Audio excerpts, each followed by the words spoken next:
Hallelujah. एक दफा फिर हम खुदावंद की पुरस्तिश के नारे को लगाते हैं, हालेलुया। मैं बख्शिश राज से पास मंशा साहब जितने पास सब आने में ऊपर आ जाए। आज की इबादत का अनुमान है मुसीबत में दुआ। क्या है मुसीबत में दुआ? मेरे अजीज बहनों भाइयों खादमन दीन एल्डर्स सबान और उस्तादों, खुदावंद का जितना शुक्र अदा करें उतना ही हमारी जिंदगी के लिए कम है। इसलिए कि खुदा जो है वो खालिक है और हम सब खलक किए गए। हमारे ऊपर ये फर्ज और कर्ज है कि अपने खालिक को हमेशा याद करें और उसकी हम्द व सना उसकी शान शान के मुताबिक। इसलिए हमने 1 घंटा प्रोसेस की और आप ने सुनी। हमारे चर्च का ये असूल नहीं है कि लोगों का इंतजार किया जाए।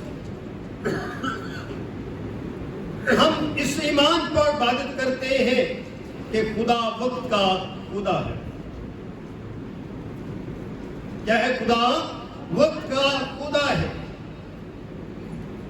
अरसा दराज से ये मंथली शफाइया और दुआया मीटिंग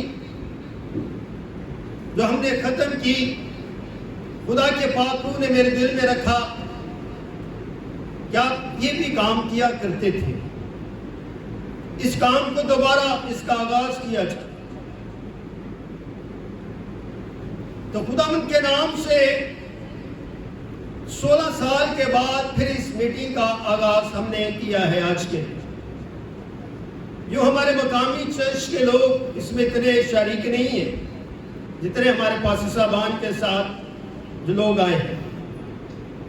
मैं आप सबको वेलकम करता हूं और सब मिलकर हम खुदावंद के हुजूर ताली बजाएं।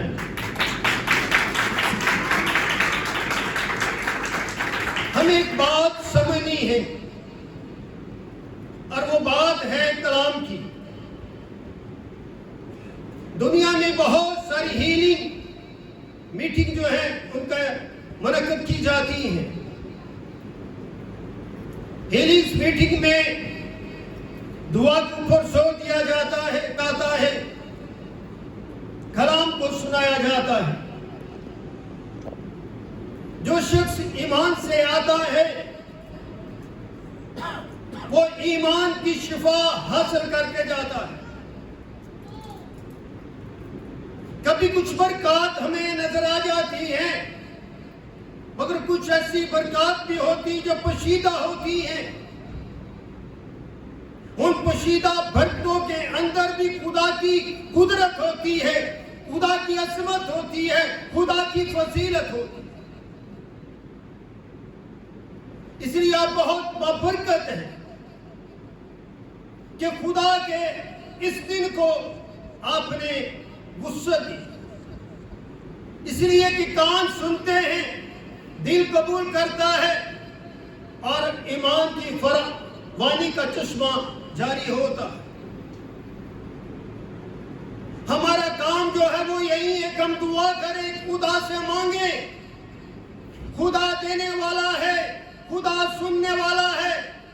जो कान रखता है, कलाम कहता है, वो रूह से सुने, रूह से समझे, रूह से परखे।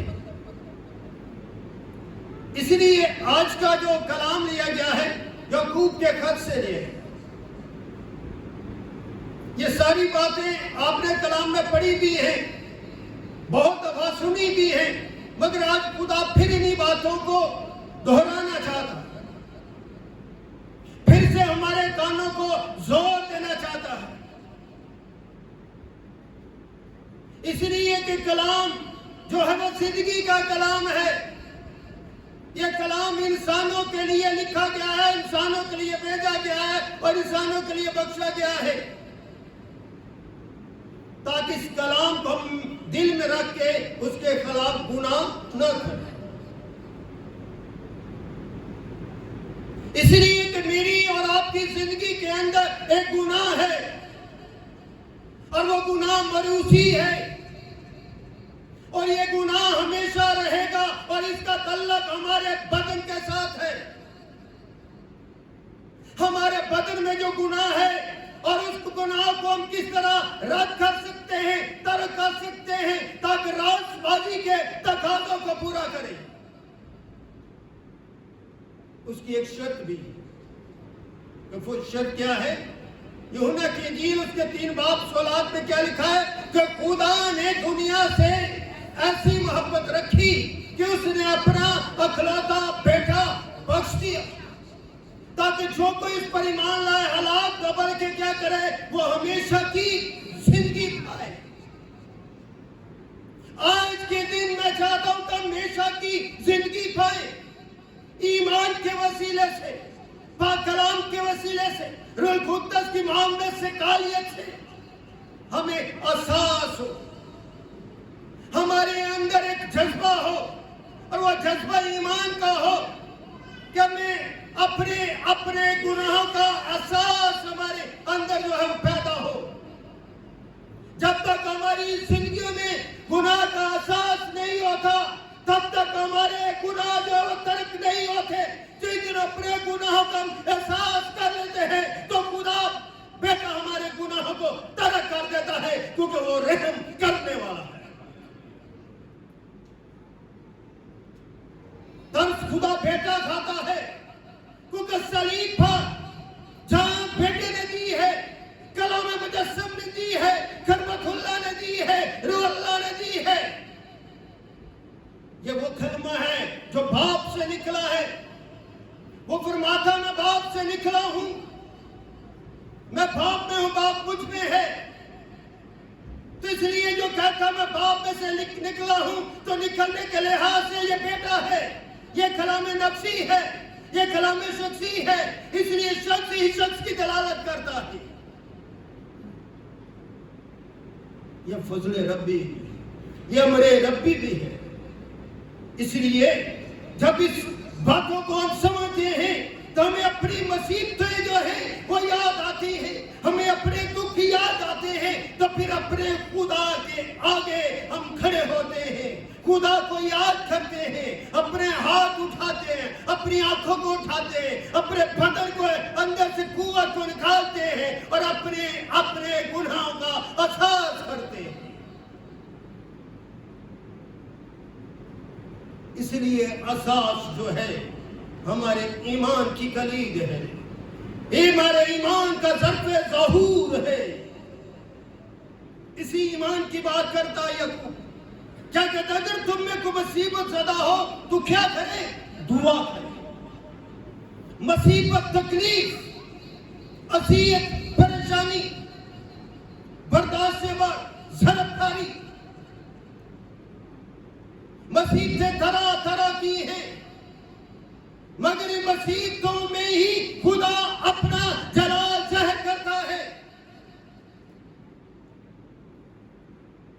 जब तक हम खुदा का दीदार नहीं करते तो हमें भी अपनी मुसीबतों को तर्क करने का मौका नहीं मिलता। खुदा की हजूरी, खुदा का दीदार है। कलाम में लिखा जा 2 या 3 मेरे नाम के लिए इकट्ठे होंगे वहां पर मैं मौजूद।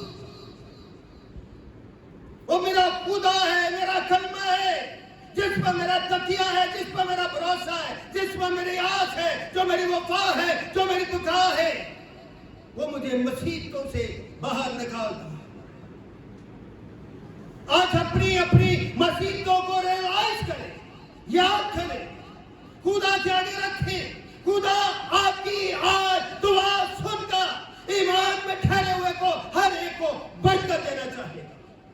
वो आपकी तकलीफें दूर कर देगा, वो आपकी मुसीबतें दूर कर देगा, वो आपकी परेशानियां दूर कर देगा।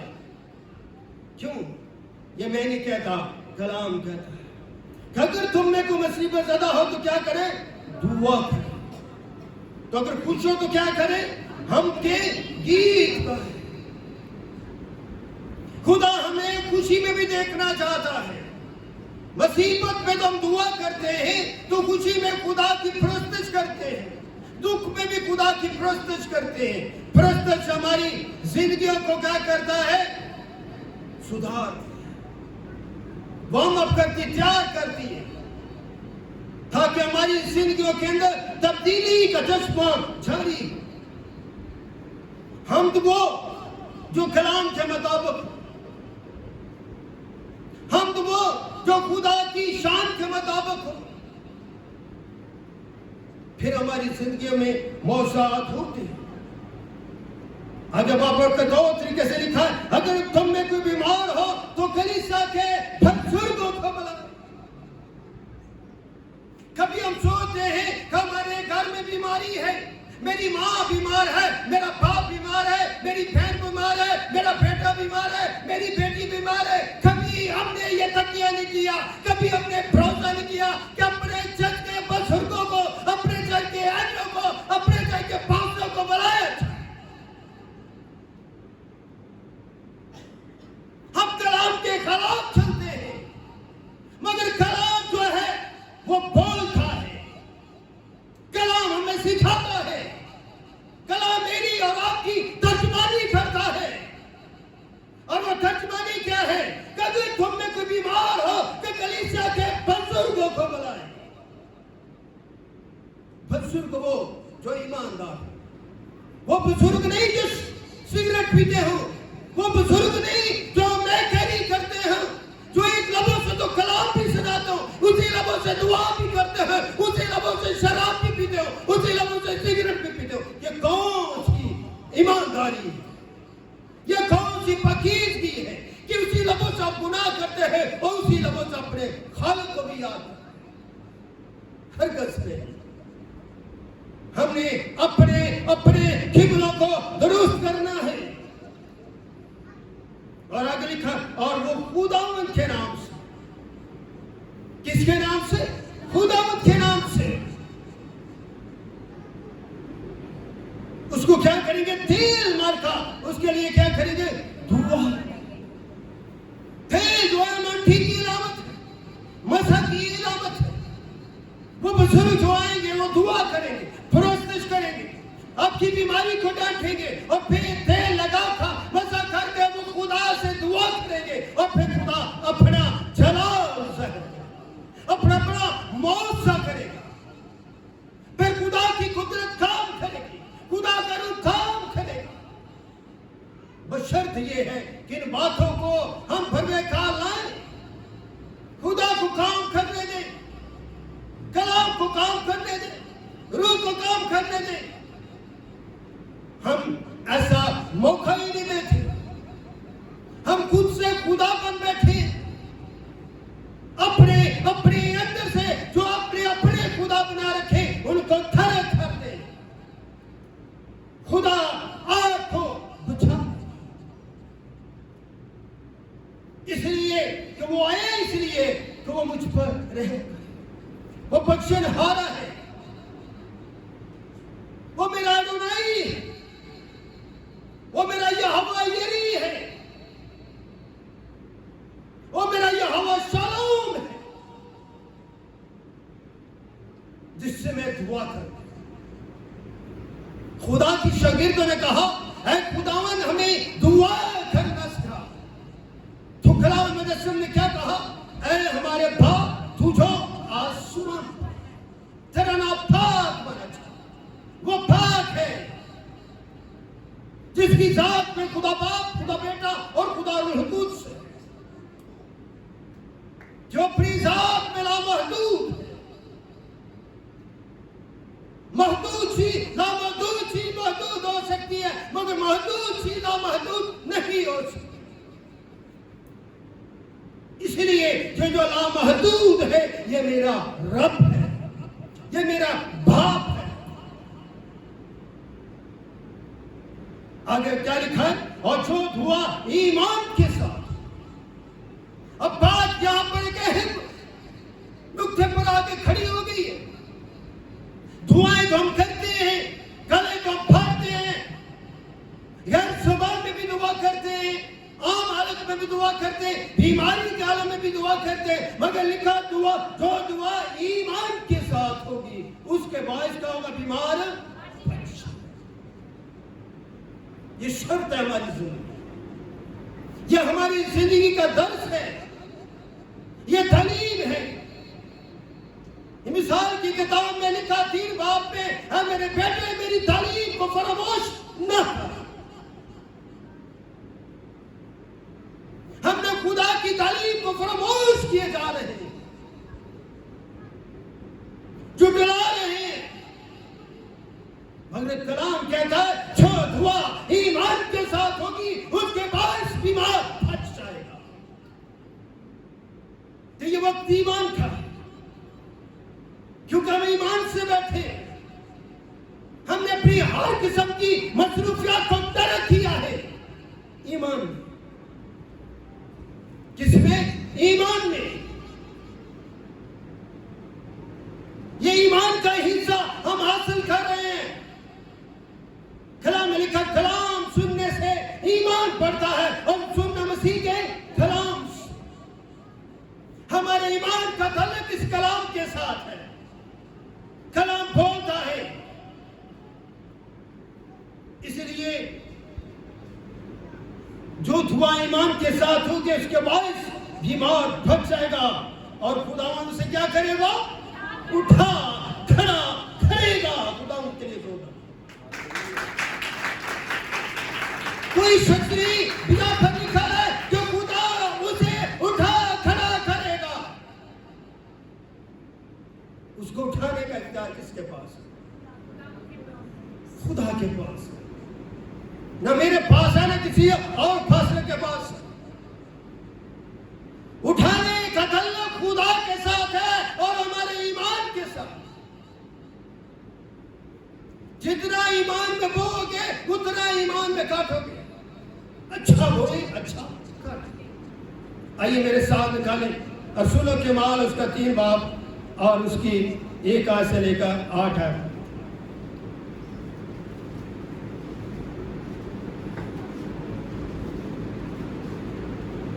जो निकाले पहले वो पढ़े। रसूलों के अमाल उसका 3 बाब 1 8 है।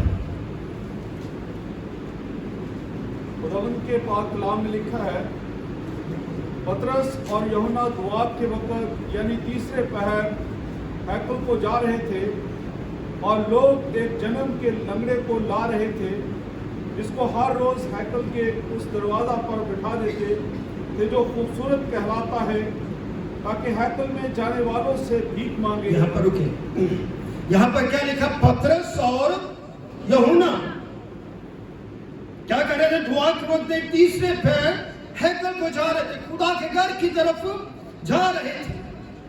किसके लिए? दुआ के, खुदा से मांगने के लिए।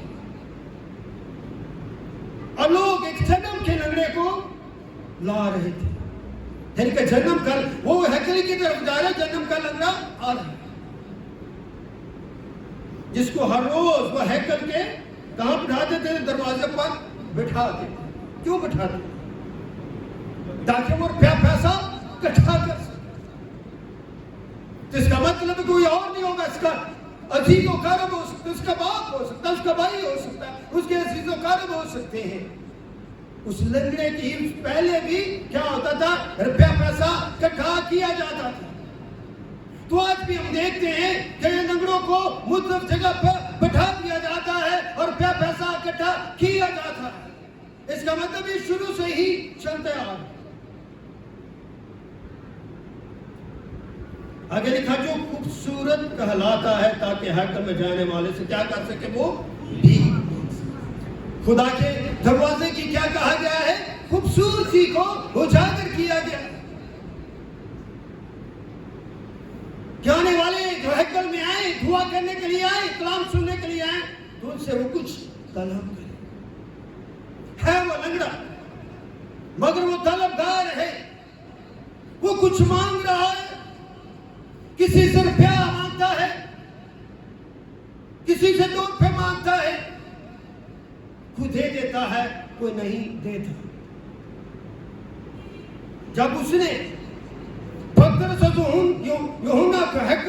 ने देखा, किसने? उस भिखारी ने यूहन्ना को, पतरस को हैकल में जाते देखा, तो उससे क्या किया? उसे कहीं भीख मांगी। खुदा के प्यारे शागिर्द जो है दुआ के लिए हैकल की तरफ जा रहे और जरूरतमंद लंगड़ा, हाजतमंद लंगड़ा उनसे भी भीख मांगता है, उनसे मुखातब होता है।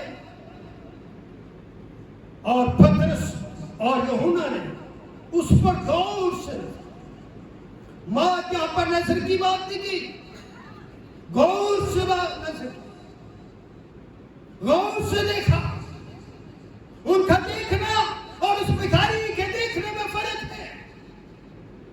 भिखारी उससे पैसा की जो है वो डिमांड कर रहा है, मगर खुदा का कलाम, खुदा का रूह यहाँ पर अपना जलाल करने।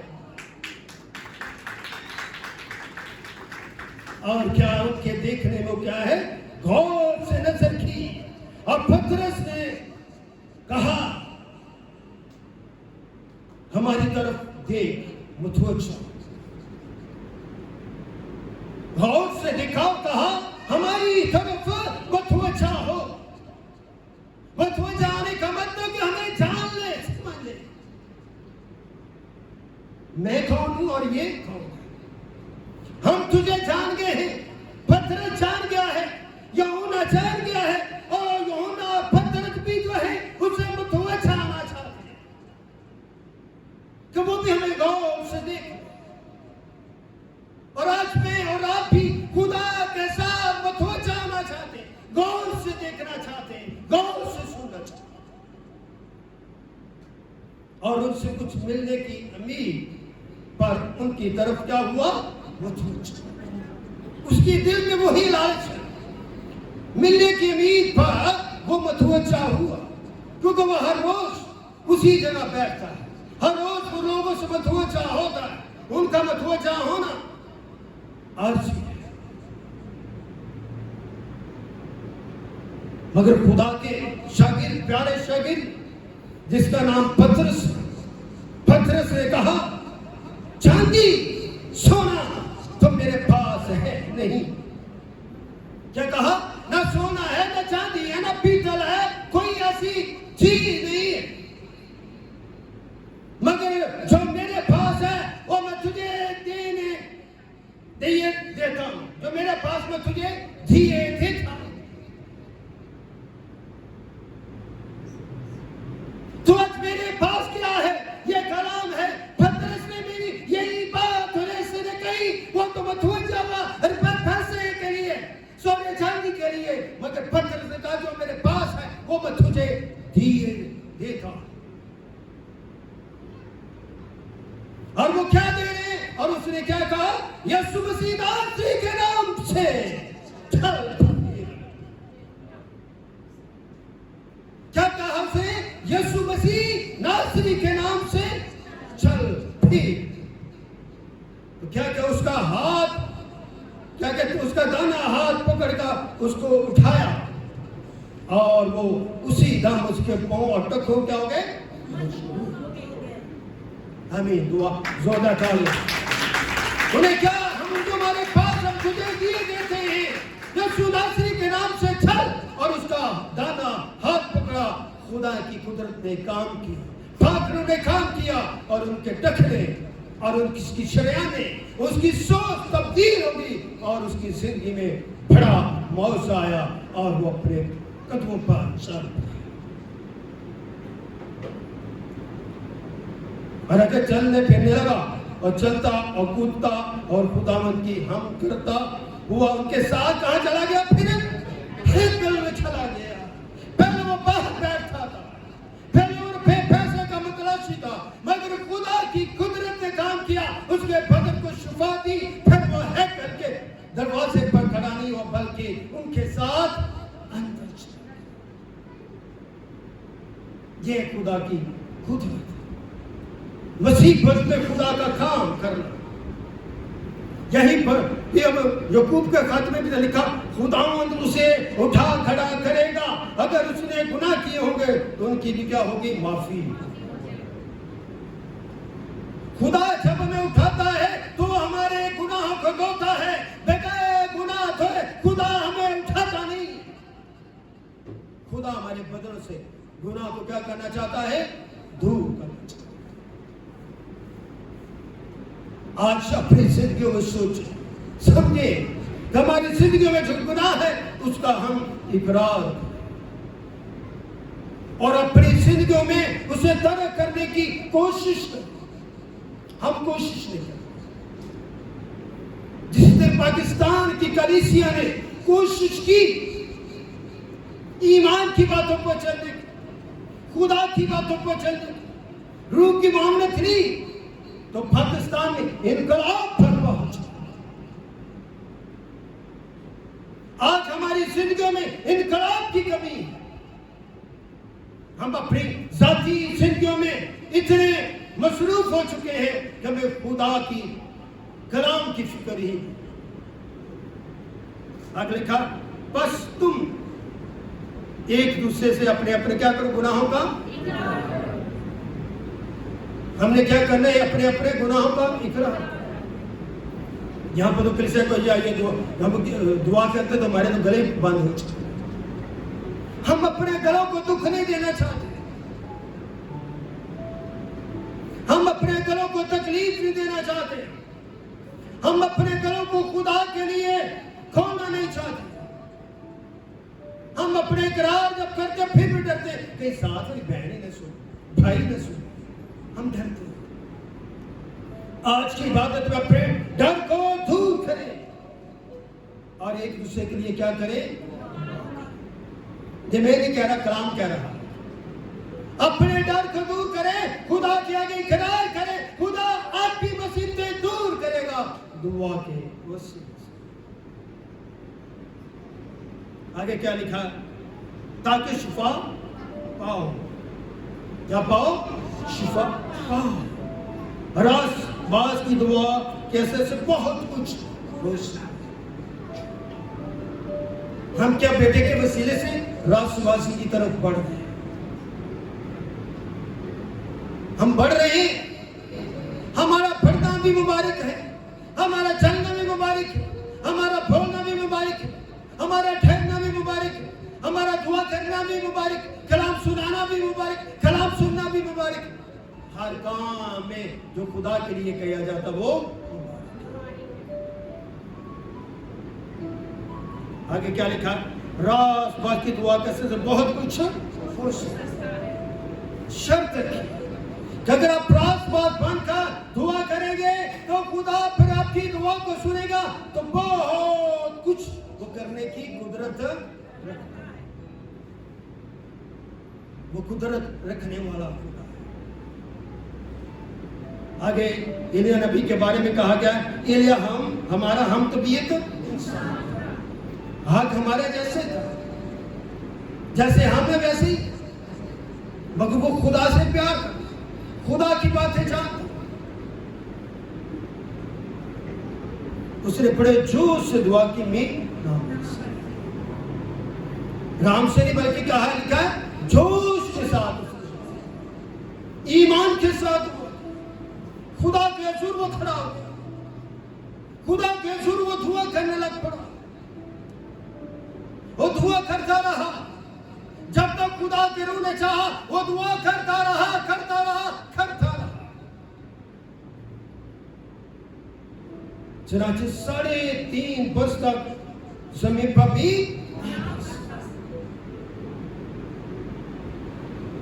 फिर उसने दुआ की तो आसमान से पानी बरसा और जमीन में पैदावार, खुशहाली तारीफ।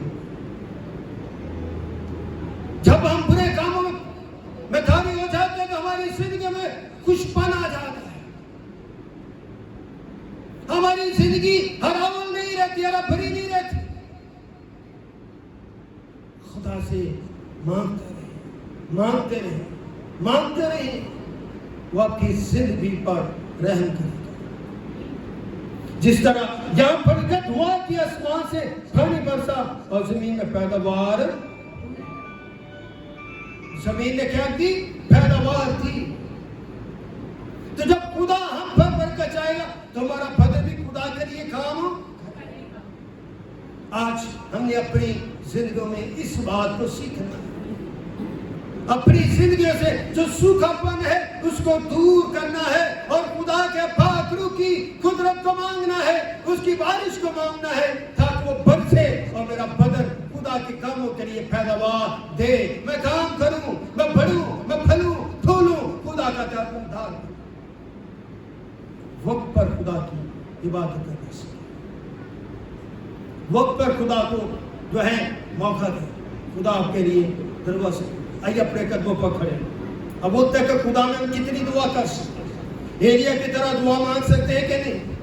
अगर हम मांग सकते हैं तो खुदा आज हमारी जिंदगी में बहुत कुछ करेगा। मैं समझता हूँ, मैं चाहूँ